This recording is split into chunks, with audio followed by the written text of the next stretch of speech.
If we focus on what Israel is saying with regard to Iran, how it is going to strike at any moment and that it's not taking nuclear sites off of the table, and that the strike could come at any moment, what do you believe would happen? How would Iran respond? And maybe you can give us a little bit of context into what exactly is possible here and what would transpire should this incredibly catastrophic and dangerous move and threat that Israel and powerful voices on the U.S. side are threatening. We have Donald Trump and the elites who support Donald Trump also calling for the most intense targeting of Iran, particularly at the nuclear level. Well, first of all, the Israeli regime can't do that much damage to the nuclear program because it is, for the most part, and all the key elements of it are deep underground. And therefore, the damage, they could do damage, which would have, let's say, mostly propaganda value. But in my opinion, if the Israelis do that, the Iranians would then have the opportunity to leave the NPT. And the Iranians could also change their nuclear posture, meaning they could move away from just simply having a peaceful nuclear program.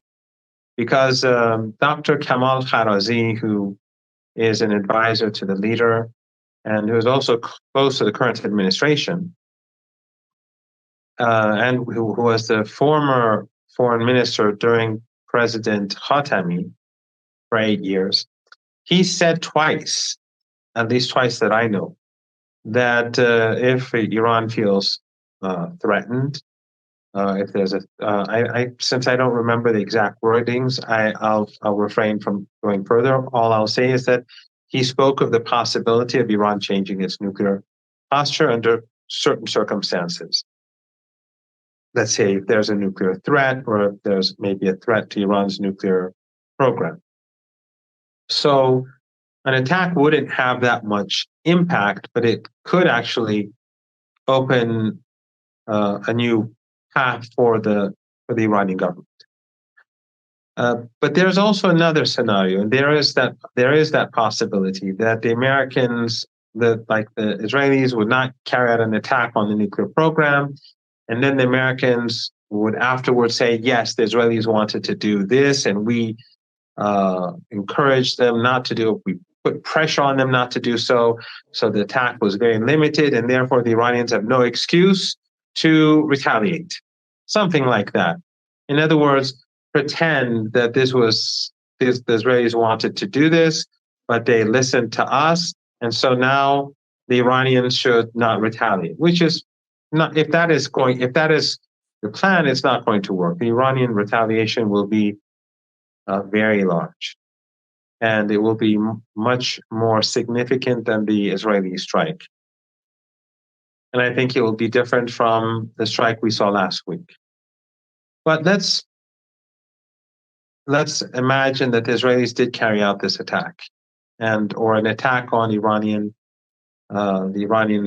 let's say, oil industry or other key infrastructure.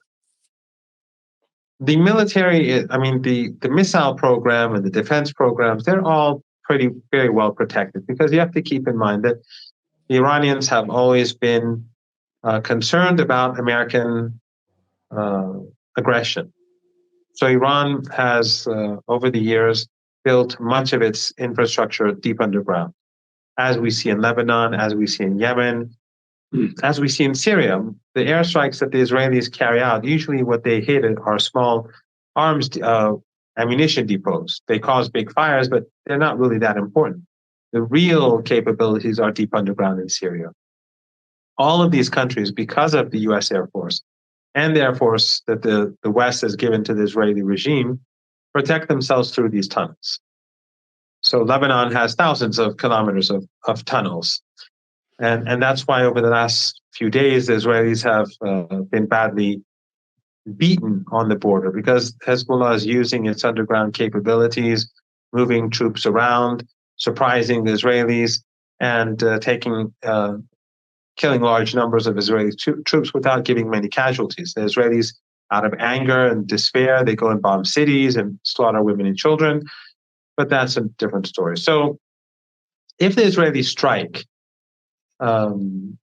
whether they carry out massive damage or create massive damage at, let's say, a petrochemical plant or an oil installation or a gas installation or any other a refinery or a series of refineries, that is possible.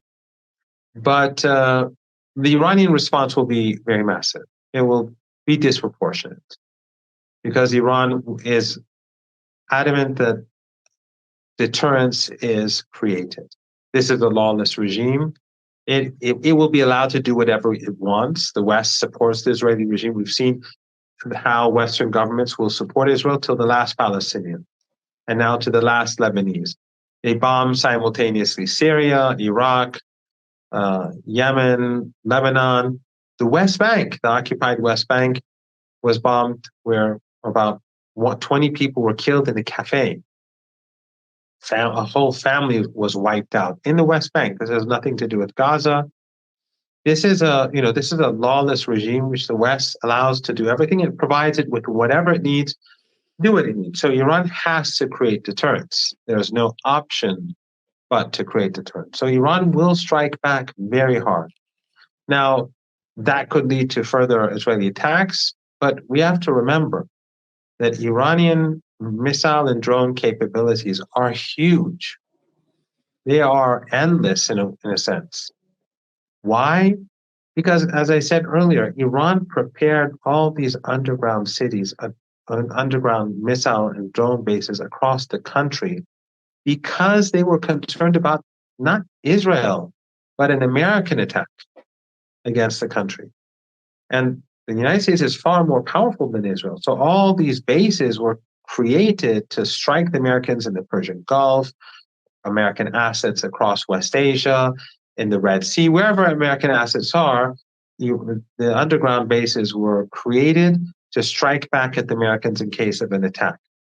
So the Iranians have hundreds of thousands of missiles and hundreds of thousands of drones, and they can just send wave after wave after wave to Israel.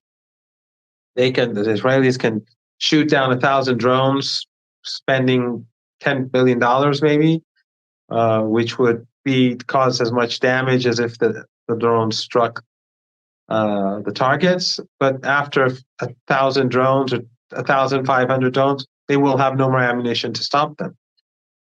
The missiles, the Iranians have not used most of their advanced missiles yet. From my understanding, Iran has not used hypersonic missiles yet either, because that was in the news and I was under the impression that they did. But the point is that Iran can do a lot of harm to the Israeli regime as it is fighting in the south and the north and in the West Bank. So it's not in an ideal situation. It does not have, except for Jordan, which is the king is an ally of Netanyahu, but ordinary Jordanians despise the regime. So if the regime is substantially weakened, that could make it far more vulnerable, especially if people are demoralized. So this is a choice for the Israeli regime to make. I personally think that Netanyahu probably understands this, and he knows that this is not a winning scenario. But I believe that Netanyahu is desperate to draw in the Americans into the war. So let us imagine that happens. Let's say the Americans are foolish enough to enter the war in support of Israel. All American assets in Iraq would be swept away by the resistance. And the resistance in Iraq is outraged. They've mobilized the Iraqi population by murdering Seyed Hassan Nasrallah. They've awoken a force in Iraq that was asleep. And Iraq is much bigger than Lebanon, and it has a much larger population. It's united people as well in a way in which we haven't seen before. So they would be swept away in Iran. And in the Persian Gulf region, American bases would be seen as hostile, would be targeted. That's what all those underground bases that Iran has are for.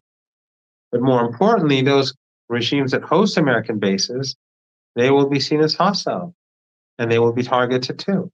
They cannot pretend that they're neutral. They can say we're neutral and we have nothing to do with this. No, they have American bases hosted there. Those bases are used by the Americans against Iran, whether they admit it or not.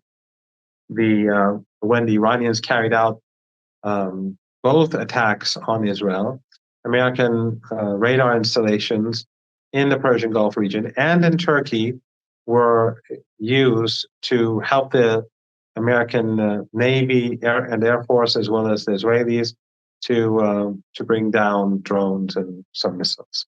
So if this happens, then those oil and gas installations would be destroyed. Tankers, everything would be destroyed. And that would lead to a global economic collapse. And that would change the lives of everyone everywhere. And millions of people would be on the move. And if someone says, well, the United States is too powerful, the United States couldn't defeat Ansarullah in the Red Sea. So how are they going to defeat the combined forces of the resistance in Iran in particular in the Persian Gulf? Anyone who looks at the Persian Gulf will see that Iran has access to everywhere in the Persian Gulf. All of the oil and gas installations and the bases, the Western bases, they're all very close to Iran's border. So that would be a worst case scenario. That would be catastrophic. And hopefully we will not see such a thing, because it would lead to an economic depression that is, I think, would be far worse than what we saw in 1929. Yes, Professor Marandi, and Iran is indeed promising that such an outcome would occur, because not only does it have the capabilities to help precipitate this should it need to do so in self-defense, but also it's just an inherent quality of what would happen if Israel were to strike in this way. But I'm wondering, Professor Marandi, if you could... This last scenario that I explained was linked to an American involvement. If it's between Israel and Iran, as I said, the Iranian response will be far stronger than any Israeli strike. But if the Americans respond or get involved, then I think we will have a war that will have consequences like no other. Yes, indeed. I'm curious about what you've made of reports, if you've seen them. The Western mainstream media is very confused right now about how to assess Iran's capabilities, in particular after Iran's October missile salvo. On the one hand, you have the Washington Post admitting that targets were hit, military targets were hit by Iran, but what they claim is that Iran has exhausted its capabilities in the sense that it has essentially revealed all that it can do. The Guardian, on the other hand, has said not only has Iran not revealed all that it can do, but the fact that it was able to hit Israel without showing its full capabilities demonstrate that Iran could have the ability to do what it did on October 1st for many months at a time, should the U.S. and Israel escalate. Professor Marandi, do you have any comments or reactions to this seeming confusion by the West? Absolutely. The Washington Post is talking nonsense. And I think they try to convince themselves about the situation being in their favor. And we saw that in Ukraine as well. So the Israelis right now, they were supposed to enter Lebanon. They hit a brick wall, and they've had high casualties. And Hezbollah has had almost, I think, 4 casualties from what I've been told by people inside Lebanon. 4 casualties in the battles. That's far less than what the Israelis have had. So, but the Americans thought this would be very easy, or at least that's what Western analysts and the Western media was saying. Their optimism is based upon wishful thinking when it comes to Hezbollah. They said that they're going to just knock out Ansarullah in Yemen. Well, they still can't use the Red Sea. They thought the same about Gaza, that it would be over soon. all they did was massacre women and children, but they were never able to defeat the resistance, whether Hamas or Islamic Jihad, even though Gaza is a dot on the map. So I think they overestimate their capabilities, especially at a time when they're putting so many resources into Ukraine and spending hundreds of billions of dollars in Ukraine as well. So Iran can easily devastate Israel. There's no doubt about that. But Iran could do far more than that. Iran could destroy everything in the Persian Gulf region. So if the Americans want to take that risk or that option, then that's where we will go. Because Iran, there's no other option for Iran. If Iran does not establish deterrence, attacks will be repeated. If the Americans get involved, Iran has to hammer the Americans and those people that host America. Otherwise, the Americans will attack Iran again and again and again. So we've reached a point, and I think yesterday's Friday prayers was a very, very powerful message. There was lots of online chatter about Israelis attacking Iran and the Friday prayers. I'm sure you saw it. And people in Iran were being told that, to stay away. They were in the millions. I had never seen such a thing like that before. So everyone came and they were prepared to be attacked. And the leader spent a lot of extra time there, more than usual. There was a ceremony before the prayers for the martyr Seyed Hassan Nasrallah, and then they began the prayers. He sat in that session too, in the same place, and then the Friday prayers. That was a strong message. So if the Israeli regime attacks Iran, that is what they're confronting a people who are prepared for war. The Iranians just, there's outrage in Iran at what the Israelis have been doing in Gaza. And Iran is like no other country that I know of.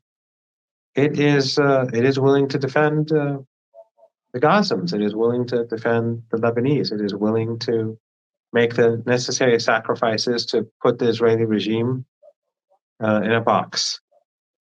Yeah, and I think October 1st demonstrated that not only is it willing to do this, but it has the capabilities to do so far greater than perhaps any other force in the resistance, albeit we have to give Yemen a lot of credit for taking the means that it did. But in terms of just outright military prowess, it goes to show that there is this capability that a lot of people, I believe, Professor Marandi, were doubting.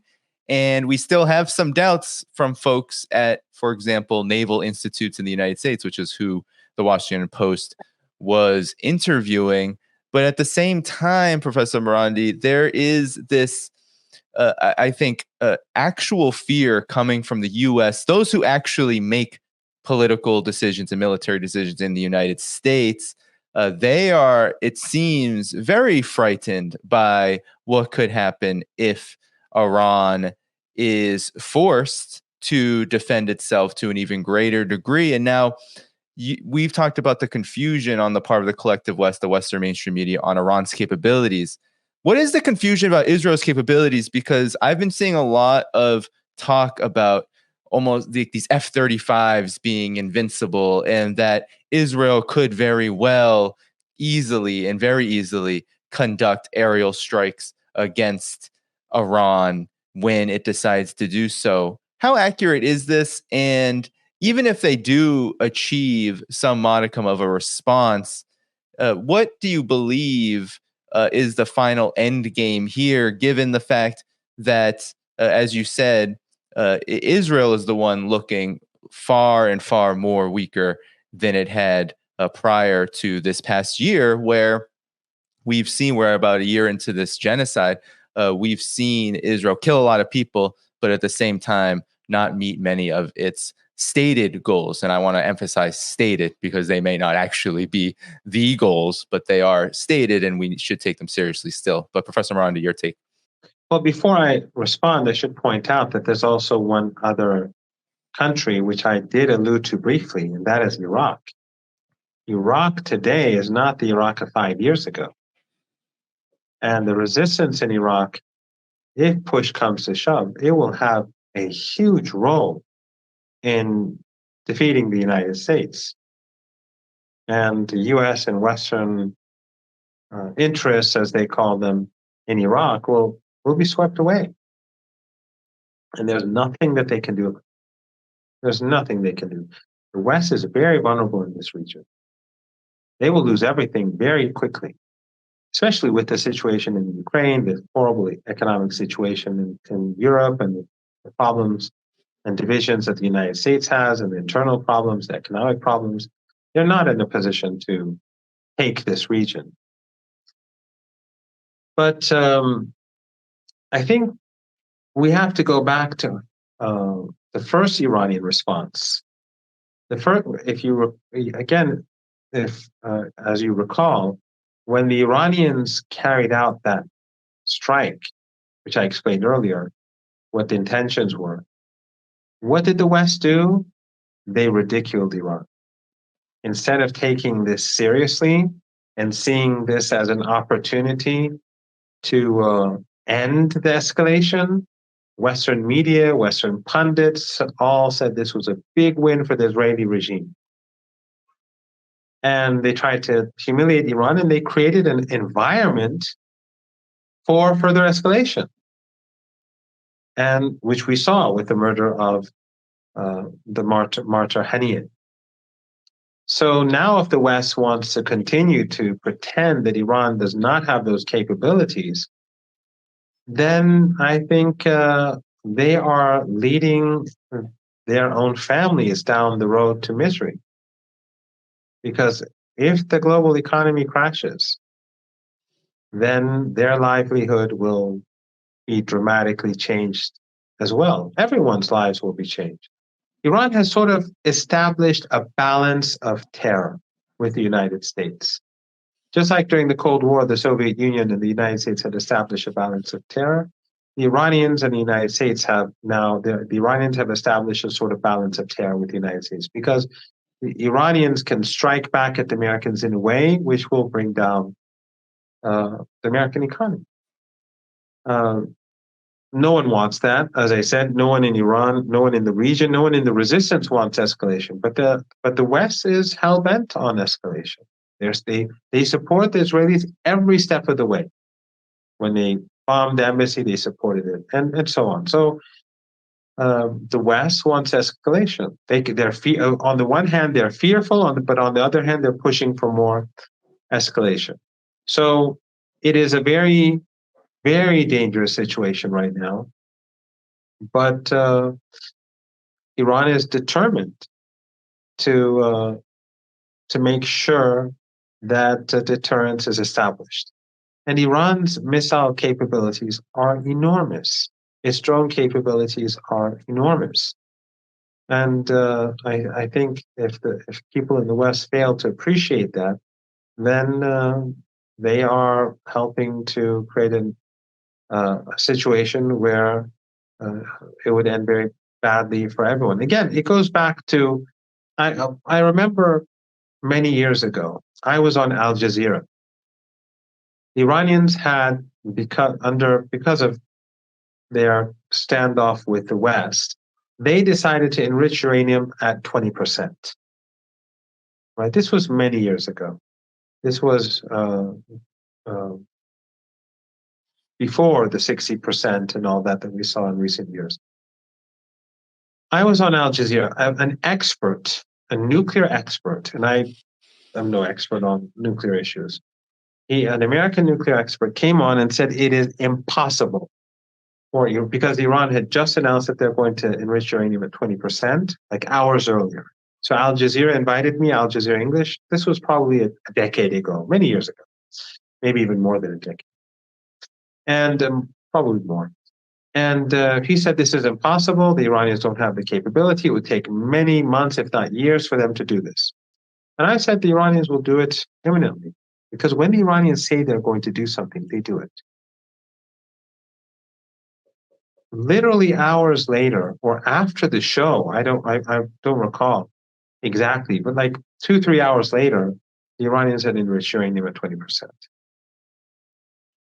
So this constant underestimation in the West, which I think is largely linked to Orientalism and a sense of superiority. And remember how Iranian missiles were all they were no good, and the Iranians were exaggerating their capabilities and all that.